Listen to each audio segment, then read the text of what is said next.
ଆକାଶବାଣୀ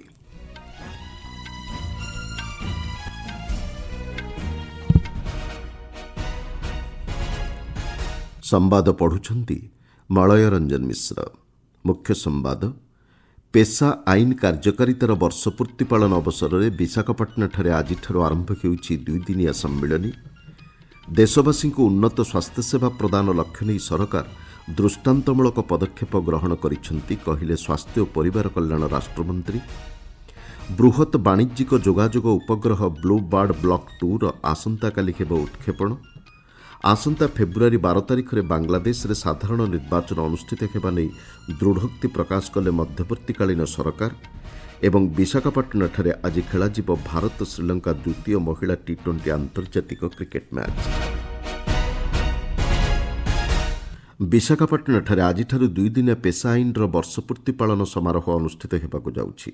ଆଦିବାସୀ ସମ୍ପ୍ରଦାୟର ସମୃଦ୍ଧ ପରମ୍ପରା ପାଳନ, ସଂରକ୍ଷଣ ଏବଂ ପ୍ରୋତ୍ସାହନ ପ୍ରଦାନ କରିବା ଦିଗରେ ଏହି ସମାରୋହ ଏକ ଜାତୀୟସ୍ତରୀୟ ମଞ୍ଚ ପ୍ରଦାନ କରିବ। 1996 ମସିହାରେ ପଞ୍ଚାୟତ ଅନୁସୂଚିତ ଅଞ୍ଚଳକୁ ସମ୍ପ୍ରସାରିତ ଆଇନ ପେସା କାର୍ଯ୍ୟକାରୀ ହୋଇଥିଲା। ଅନୁସୂଚିତ ଅଞ୍ଚଳରେ ଜନଜାତି ସମ୍ପ୍ରଦାୟକୁ ସ୍ୱାୟତ୍ତତା କ୍ଷମତା ପ୍ରଦାନ କରିବା ଲକ୍ଷ୍ୟ ନେଇ ଏହି ଆଇନକୁ କାର୍ଯ୍ୟକାରୀ କରାଯାଇଛି। ଜମି, ଜଳ, ଜଙ୍ଗଲ ସମ୍ପଦ, ସଂସ୍କୃତି ଏବଂ ଶାସନ ପ୍ରଣାଳୀ ଉପରେ ଜନଜାତି ସମ୍ପ୍ରଦାୟର ଅଧିକାରକୁ ପୁନଃସ୍ଥାପନ ତଥା ସଶକ୍ତ କରିବା ଏହି ଆଇନର ଅନ୍ୟତମ ଉଦ୍ଦେଶ୍ୟ। ଜନଜାତି ଅନୁସୂଚିତ ଅଞ୍ଚଳ ଥିବା 10ଟି ରାଜ୍ୟ ମଧ୍ୟରୁ 8ଟି ନିଜସ୍ୱ ପେସା ନିୟମ ପ୍ରଣୟନ କରିସାରିଥିବା ବେଳେ ଓଡ଼ିଶା ଓ ଝାଡ଼ଖଣ୍ଡ ଏହାର ଚିଠା ନିୟମ ପ୍ରସ୍ତୁତ କରିଛନ୍ତି। ଦେଶବାସୀଙ୍କୁ ଉନ୍ନତ ସ୍ୱାସ୍ଥ୍ୟସେବା ଯୋଗାଇ ଦେବା ଉଦ୍ଦେଶ୍ୟରେ ଗତ 11 ବର୍ଷ ମଧ୍ୟରେ ପ୍ରଧାନମନ୍ତ୍ରୀ ନରେନ୍ଦ୍ର ମୋଦିଙ୍କ ନେତୃତ୍ୱାଧୀନ ସରକାର ଦୃଷ୍ଟାନ୍ତମୂଳକ ପଦକ୍ଷେପ ଗ୍ରହଣ କରିଛନ୍ତି ବୋଲି ସ୍ୱାସ୍ଥ୍ୟ ଓ ପରିବାର କଲ୍ୟାଣ ରାଷ୍ଟ୍ରମନ୍ତ୍ରୀ ଅନୁପ୍ରିୟା ପଟେଲ କହିଛନ୍ତି। ନୂଆଦିଲ୍ଲୀସ୍ଥିତ ବର୍ଦ୍ଧମାନ ମହାବୀର ମେଡିକାଲ କଲେଜ ଏବଂ ସଫଦରଜଙ୍ଗ ହସ୍ପିଟାଲର 7ମ ସମାବର୍ତ୍ତନ ସମାରୋହରେ ଉଦ୍ବୋଧନ ଦେଇ ରାଷ୍ଟ୍ରମନ୍ତ୍ରୀ ଶ୍ରୀମତୀ ପଟେଲ କହିଛନ୍ତି, ସ୍ୱାସ୍ଥ୍ୟସେବାକୁ ତୃଣମୂଳ ସ୍ତରରେ ପହଞ୍ଚାଇବା ପାଇଁ ସରକାର ନିରନ୍ତର ପ୍ରୟାସ ଜାରି ରଖିଛନ୍ତି। ଗରିବ ଏବଂ ଆର୍ଥିକ ଅନଗ୍ରସର ବର୍ଗଙ୍କ ସ୍ୱାସ୍ଥ୍ୟ କ୍ଷେତ୍ରରେ ଆର୍ଥିକ ସୁରକ୍ଷା ଲାଗି ସରକାର ବିବିଧ ଯୋଜନା ପ୍ରଣୟନ କରିଛନ୍ତି ବୋଲି ସ୍ୱାସ୍ଥ୍ୟ ରାଷ୍ଟ୍ରମନ୍ତ୍ରୀ କହିଛନ୍ତି। ବିଶ୍ୱର ସର୍ବବୃହତ୍ ସ୍ୱାସ୍ଥ୍ୟ ସୁରକ୍ଷା ଯୋଜନା ଆୟୁଷ୍ମାନ ଭାରତ PMJAY ଅଧୀନରେ 62 କୋଟିରୁ ଅଧିକ ଲୋକଙ୍କୁ 5 ଲକ୍ଷ ଟଙ୍କା ପର୍ଯ୍ୟନ୍ତ ମାଗଣା ସ୍ୱାସ୍ଥ୍ୟସେବା ପ୍ରଦାନ କରାଯାଉଛି। ପ୍ରଧାନମନ୍ତ୍ରୀ ଜନଔଷଧି ପରିଯୋଜନା ଏବଂ ଅମୃତ ଫାର୍ମାସି ଅଧୀନରେ ହିତାଧିକାରୀଙ୍କୁ ରିହାତି ଦରରେ ଔଷଧ, ଚିକିତ୍ସା ଉପକରଣ ଏବଂ ଶଲ୍ୟ ଚିକିତ୍ସା ପ୍ରତ୍ୟରୋପଣ ଯୋଗାଇ ଦିଆଯାଉଛି। ଗତ 2014 ମସିହାରେ ଦେଶରେ ମେଡିକାଲ କଲେଜ ସଂଖ୍ୟା 387 ଥିବାବେଳେ ଏବେ ଏହା 800ରୁ ଅଧିକ ହୋଇଛି। ଡାକ୍ତରୀ ସିଟ୍ ସଂଖ୍ୟା 51,000ରୁ ବୃଦ୍ଧି ପାଇ 1,28,000 ଏବଂ ସ୍ନାତକୋତ୍ତର ସିଟ୍ 31,000ରୁ ବୃଦ୍ଧି ପାଇ 82,000ରେ ପହଞ୍ଚିଥିବା ମନ୍ତ୍ରୀ ଶ୍ରୀମତୀ ପଟେଲ କହିଛନ୍ତି। ସେ କହିଛନ୍ତି, ଲୋକଙ୍କୁ ବ୍ୟାପକ ପ୍ରାଥମିକ ଚିକିତ୍ସା ଯୋଗାଇ ଦେବା ଲକ୍ଷ୍ୟ ନେଇ ଦେଶବ୍ୟାପୀ 1,78,000ରୁ ଅଧିକ ଆୟୁଷ୍ମାନ ଆରୋଗ୍ୟ ମନ୍ଦିର କାର୍ଯ୍ୟକ୍ଷମ ହୋଇଛି। ଆଫଗାନିସ୍ତାନକୁ ଔଷଧ ଯୋଗାଣ, ମାନବିକ ସହାୟତା ଏବଂ ସ୍ୱାସ୍ଥ୍ୟସେବା ସହଯୋଗ ଜାରି ରଖିବାକୁ ଭାରତ ନିଜର ପ୍ରତିବଦ୍ଧତା ପୁନଃ ପ୍ରକାଶ କରିଛି। ବୈଦେଶିକ ମନ୍ତ୍ରଣାଳୟ ଏକ ବିବୃତ୍ତିରେ କହିଛି, ଗତ ସପ୍ତାହରେ ଭାରତ ଗସ୍ତରେ ଆସିଥିବା ଆଫଗାନିସ୍ତାନ ଜନସ୍ୱାସ୍ଥ୍ୟ ମନ୍ତ୍ରୀ ମାଓଲାଭି ନୁର୍ ଜଲାଲ ଜଲାଲିଙ୍କ ସହ ଏକ ଦ୍ୱିପାକ୍ଷିକ ବୈଠକ ଅବସରରେ ସ୍ୱାସ୍ଥ୍ୟ ଓ ପରିବାର କଲ୍ୟାଣ ମନ୍ତ୍ରୀ JP ନଡ୍ଡା ଏହା କହିଛନ୍ତି। କର୍କଟ ଔଷଧ ଏବଂ ଟିକାର ଏକ ପ୍ରତୀକାତ୍ମକ ହସ୍ତାନ୍ତର ଏହି ଅବସରରେ କରାଯାଇଥିଲା।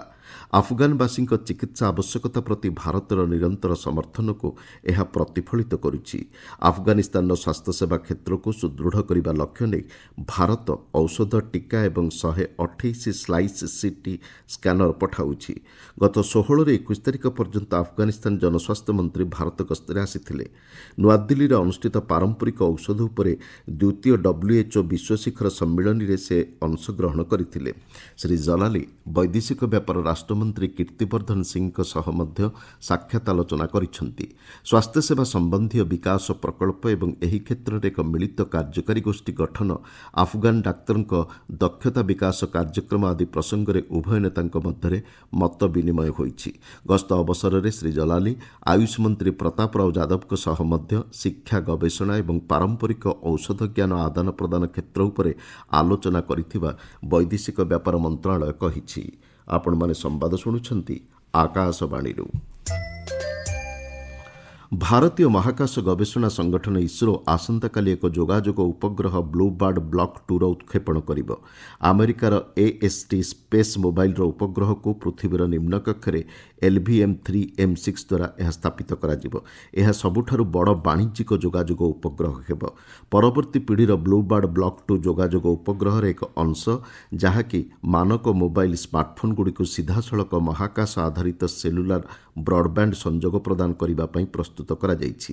ଇସ୍ରୋ ଦ୍ୱାରା ବିକଶିତ ଲଞ୍ଚର ମାର୍କ 3 କିମ୍ବା LVM-3 ଏକ 3 ପର୍ଯ୍ୟାୟ ଲଞ୍ଚ ଯାନ, ଯାହା ପୂର୍ବରୁ ଚନ୍ଦ୍ରଯାନ 2 ଏବଂ 3 ଓ 72ଟି ଉପଗ୍ରହ ବହନ କରିଥିବା 2ଟି ୱାନ୍ୱେବ୍ ମିଶନ ଉତ୍କ୍ଷେପଣ ପାଇଁ ବ୍ୟବହୃତ ହୋଇଥିଲା। ଏହା ଗତ ମାସରେ କରାଯାଇଥିବା M5CMS-03 ମିଶନକୁ ମଧ୍ୟ ସଫଳତାର ସହ ସମ୍ପନ୍ନ କରିଛି। ବାଂଲାଦେଶରେ ଆସନ୍ତା ଫେବୃଆରୀ 12 ତାରିଖରେ ସାଧାରଣ ନିର୍ବାଚନ ଅନୁଷ୍ଠିତ ହେବା ନେଇ ମଧ୍ୟବର୍ତ୍ତୀକାଳୀନ ସରକାରଙ୍କ ମୁଖ୍ୟ ପରାମର୍ଶଦାତା ପ୍ରଫେସର ମହମ୍ମଦ ୟୁନୁସ୍ ପୁନଃ ପ୍ରକାଶ କରିଛନ୍ତି। ଏକ ମୁକ୍ତ, ନିରପେକ୍ଷ ଏବଂ ଶାନ୍ତିପୂର୍ଣ୍ଣ ନିର୍ବାଚନ ପ୍ରକ୍ରିୟାକୁ ସୁନିଶ୍ଚିତ କରିବା ତାଙ୍କ ସରକାର ପ୍ରତିବଦ୍ଧ ବୋଲି ସେ କହିଛନ୍ତି।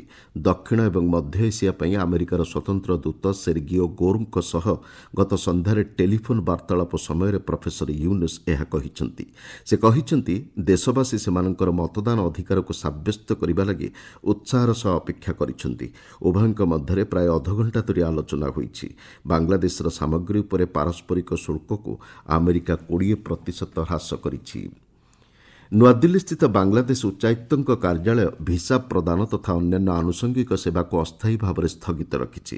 ବାଂଲାଦେଶର ବୈଦେଶିକ ମନ୍ତ୍ରଣାଳୟ ଅଧିକାରୀଙ୍କ ସୂତ୍ରରୁ ମିଳିଥିବା ସୂଚନା ଅନୁଯାୟୀ କେତେକ ଅନିବାର୍ଯ୍ୟ କାରଣବଶତଃ ଏହି ନିଷ୍ପତ୍ତି ଗ୍ରହଣ କରାଯାଇଛି, ଯାହାକି ପରବର୍ତ୍ତୀ ସୂଚନା ପ୍ରଦାନ ପର୍ଯ୍ୟନ୍ତ ବଳବତ୍ତର ରହିବ। ବାଂଲାଦେଶର ପ୍ରମୁଖ ଦୈନିକ ସମ୍ବାଦପତ୍ର ଦି ବିଜନେସ୍ ଷ୍ଟାଣ୍ଡାର୍ଡ ରିପୋର୍ଟରୁ ଏହା ସ୍ପଷ୍ଟ ହୋଇଛି। ପଶ୍ଚିମବଙ୍ଗରେ ସ୍ୱତନ୍ତ୍ର ଭୋଟର ତାଲିକା ସଂଶୋଧନ ପ୍ରକ୍ରିୟାର ପ୍ରଥମ ପର୍ଯ୍ୟାୟ ଶୁଣାଣି ଆସନ୍ତା 27 ତାରିଖରେ ଆରମ୍ଭ ହେବ ବୋଲି ରାଜ୍ୟ ମୁଖ୍ୟ ନିର୍ବାଚନ ଅଧିକାରୀଙ୍କ କାର୍ଯ୍ୟାଳୟ ସୂତ୍ରରୁ ଜଣାପଡ଼ିଛି। ଏହି ପର୍ଯ୍ୟାୟରେ ସାମିଲ ହୋଇପାରିନଥିବା ଭୋଟରଙ୍କ ଉପରେ ଶୁଣାଣି କରାଯିବ। ସମଗ୍ର ରାଜ୍ୟରେ 31,68,424 ଜଣ ଭୋଟରଙ୍କୁ ତାଲିକାରେ ସାମିଲ ହୋଇନଥିବା ନେଇ ଚିହ୍ନଟ କରାଯାଇଛି। 2002 ମସିହାର ଭୋଟର ତାଲିକାରେ ରହିଥିବା ପରିବାର ସଦସ୍ୟଙ୍କ ନାମ ସହିତ ଏହି ଭୋଟରଙ୍କ ନାମ ସଂଶ୍ଳିଷ୍ଟ ହୋଇପାରିନଥିବା ଜଣାପଡ଼ିଛି।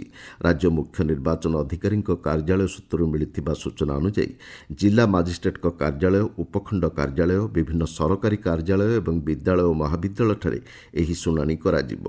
କୋଲକାତାର 2ଟି ପର୍ଯ୍ୟାୟରେ ଏଥିପାଇଁ 4,000 ମାଇକ୍ରୋ ପର୍ଯ୍ୟବେକ୍ଷକଙ୍କୁ ତାଲିମ ପ୍ରଦାନ କରାଯିବ ବୋଲି କାର୍ଯ୍ୟାଳୟ ସୂଚନା ଦେଇଛି। ଅନ୍ୟପକ୍ଷରେ ତୃଣମୂଳ କଂଗ୍ରେସ ସଭାପତି ତଥା ପଶ୍ଚିମବଙ୍ଗ ମୁଖ୍ୟମନ୍ତ୍ରୀ ମମତା ବାନାର୍ଜୀ ମାଇକ୍ରୋ ପର୍ଯ୍ୟବେକ୍ଷକଙ୍କ ପାଖରେ ସ୍ଥାନୀୟ ବଙ୍ଗଳା ଭାଷାରେ ଜ୍ଞାନ ନଥିବା ନେଇ ଅଭିଯୋଗ କରିଛନ୍ତି।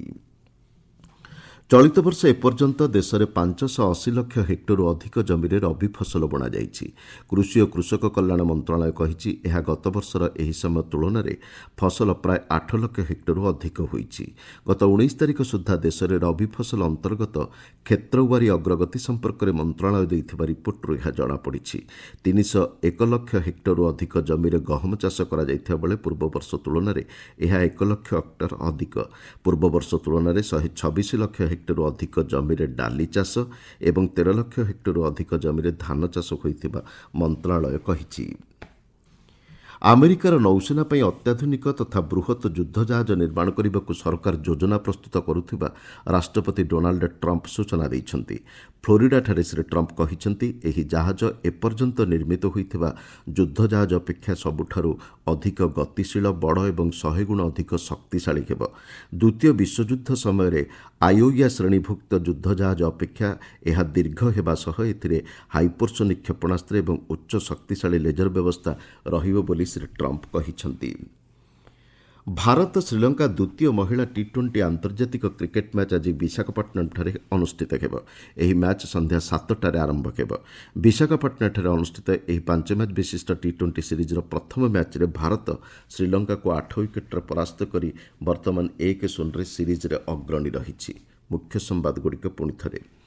ପେସା ଆଇନ କାର୍ଯ୍ୟକାରିତାର ବର୍ଷପୂର୍ତ୍ତି ପାଳନ ଅବସରରେ ବିଶାଖାପଟ୍ଟନମ୍ଠାରେ ଆଜିଠାରୁ ଆରମ୍ଭ ହେଉଛି 2 ଦିନିଆ ସମ୍ମିଳନୀ।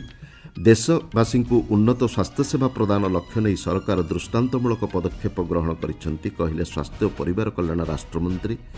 ବୃହତ୍ ବାଣିଜ୍ୟିକ ଯୋଗାଯୋଗ ଉପଗ୍ରହ ବ୍ଲୁବାର୍ଡ ବ୍ଲକ୍ 2ର ଆସନ୍ତାକାଲି ହେବ ଉତ୍କ୍ଷେପଣ।